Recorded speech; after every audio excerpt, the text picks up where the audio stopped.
अस्सलाम वालेकुम एवरीवन। उम्मीद करती हूँ आप सब खैर खैरियत से होंगे। सबसे पहले आप सबको मेरी तरफ से रमज़ान मुबारक। उम्मीद करती हूँ आप सबका रमज़ान बहुत अच्छा गुजर रहा होगा। अल्लाह पाक सबको हिम्मत दे, रोज़ा रखने की सबको तौफीक दे। रमज़ान की वजह से हर जगह इतनी ज़्यादा बरकत है, घर में इतनी ज़्यादा बरकत है, लेकिन ये सब भी कुछ वक्त के लिए होता है। जो बरकत और जो रौनक इस महीने में होती है वो पूरा साल नहीं होती। बस अल्लाह पाक हम सबको रोज़ा रखने की तौफीक दे, हम सबको ज़्यादा से ज़्यादा इबादत करने की तौफीक दे। और सबसे मेन चीज़ अल्लाह पाक हम सबको एक अच्छा इंसान बनाए। हम सब के अंदर जो भी खामियां जो भी बुराइयां अल्लाह पाक उस सबको खत्म करे। ये भी लोग मेरा रमजान से पहले का था जो कि मैं रमजान में अपलोड कर रही हूँ। बस रमजान से पहले वही जो रमजान के सारे काम होते हैं जो कि मेरे ख्याल में हर घर में होते हैं। पूरे घर की क्लीनिंग होती है, कुछ फ्रोजन आइटम्स बनाने होते हैं, उस चीज की सारी तैयारी होती है। बस रमजान से पहला पूरा हफ्ता इन्हीं चीजों में गुजर जाता है। तो मैंने भी बस रमजान की तैयारी की, पूरे घर की क्लीनिंग की, जो चीजें बनानी थी वो सारी बनाई। बस थोड़ा थोड़ा करके मैंने जो है वो सारा काम किया था। एक ही दिन में सारा काम नहीं किया। एक दिन मैंने किचन के लिए रखा हुआ था, एक दिन मैंने लिविंग रूम के लिए रखा हुआ था, और इसी तरह एक दिन मैंने सारी बेडशीट्स वगैरह चेंज की। फिर एक दिन मैंने निकाल के जो चीजें बनानी थी वो सारी बनाई। क्योंकि आइज मेरे साथ होता है तो फिर काम मैंने सारा डिवाइड किया और इस तरह से फिर मैंने अपना सारा काम खत्म किया। वैसे तो साथ साथ घर की डीप क्लीनिंग हम लोग करते रहते हैं, उस वजह से फिर इतना ज्यादा मैस नहीं था। बस थोड़ा बहुत जो मुझे लग रहा था वो मैंने सारा कर दिया था। मौसम भी बहुत अच्छा है और रमजान भी बहुत अच्छा गुजर रहा है। बस किसी टाइम बीच में थोड़ा बहुत रोजा फील होता है, बाकी सब बहुत अच्छा गुजर रहा है। इंसान जितनी भी कोशिश कर ले कि रमजान से पहले पहले उसके सारे काम खत्म हो जाएं, लेकिन काम फिर भी आखिरी दिन तक खत्म नहीं होते। मैंने रोजे से एक दिन पहले सेहरी की सारी तैयारी की, जो भी बनाना था वो खाना वगैरह सारा बनाया,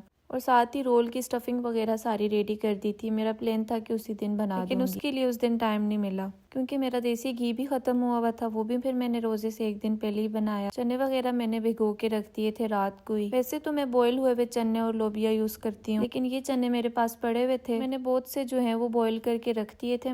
पैकेट्स बना के फिर मैंने फ्रीजर में इनको फ्रीज कर दिया था। अब जब तक ये चलेंगे मैं इन्हीं को यूज करूंगी। जब ये खत्म हो गए तो फिर मैं बॉयल हुए भी ले आऊंगी। इस तरह से ये जो मेरे पास पड़े हुए ये भी जाया नहीं होंगे, ये भी यूज हो जाएंगे। जो छोटे छोटे काम होते हैं वो ज्यादातर टाइम लेते हैं, उनमें इतना ज्यादा टाइम गुजर जाता है कि पता ही नहीं चलता। जितना मुझसे हो सका मैंने रोजे से एक दिन पहले अपना ज्यादातर काम खत्म कर दिया था। थोड़ा बहुत रहता था फिर वो मैंने रोजे वाले दिन ही साथ साथ किया। जिस दिन पहला रोजा था उस दिन इतना ज्यादा काम था, पूरा दिन भी काम में गुजरा और रोजे के बाद भी सारा टाइम काम में ही गुजरा। इंसान रोजे में सारा काम कर लेता है, दिन को जो भी काम होता है जितना भी हो इंसान कर ही लेता है, लेकिन अफ्तारी के बाद बिल्कुल भी इंसान में हिम्मत नहीं होती किसी काम को भी करने की। आंखें बंद हो रही होती हैं, अजीब सी हालत हुई हुई होती है, क्योंकि पहला रोजा होता है, इंसान की रूटीन भी थोड़ी सी चेंज हुई हुई होती है। इस वजह से सब कुछ थोड़ा सा मुश्किल लग रहा होता है, लेकिन साथ साथ फिर रूटीन भी बनती जाती है और फिर टाइम का भी पता चल जाता है कि किस टाइम कौन सा काम करना है। मेरा तो पहला रोजा बहुत ज्यादा थकावट में गुजरा, रात तक मैं बहुत ज्यादा थक गई थी। रोल वगैरह की जो स्टफिंग एक दिन पहले मैंने तैयार की थी वो भी सारा मैंने करना था। अफ्तारी के बाद हिम्मत तो बिल्कुल भी नहीं थी, लेकिन वो सब भी तो खत्म करना था। तो सबसे पहले मैंने हिम्मत करके इस काम को खत्म किया क्योंकि ये कल से जो है वो पड़ा हुआ था। कोशिश किया करें रमजान में अपने लिए बाकी लोगों के लिए बहुत सारी दुआ किया करें। जितने भी लोग इस दुनिया से चले गए हैं हमारे साथ इस रमजान में नहीं है, उन सब की अल्लाह पाक बख्शिश फरमाए और हम सब के गुनाहों को माफ करें। रमजान में वैसे भी हर दुआ कबूल होती है, तो अपने साथ साथ मुझे और मेरी फैमिली को अपने दुआओं में जरूर भी याद रखना। हमें नहीं पता कि आगे आने वाला रमजान किसके नसीब में है और किसके नसीब में नहीं। कोशिश करें कि दूसरों के लिए ज्यादा से ज्यादा दुआ करें, उनके लिए अच्छा सोचें और हर किसी से अच्छी बात करें। इंशाल्लाह मिलते हैं नेक्स्ट किसी वीडियो में, तब तक के लिए अपना ख्याल रखें। अल्लाह हाफिज।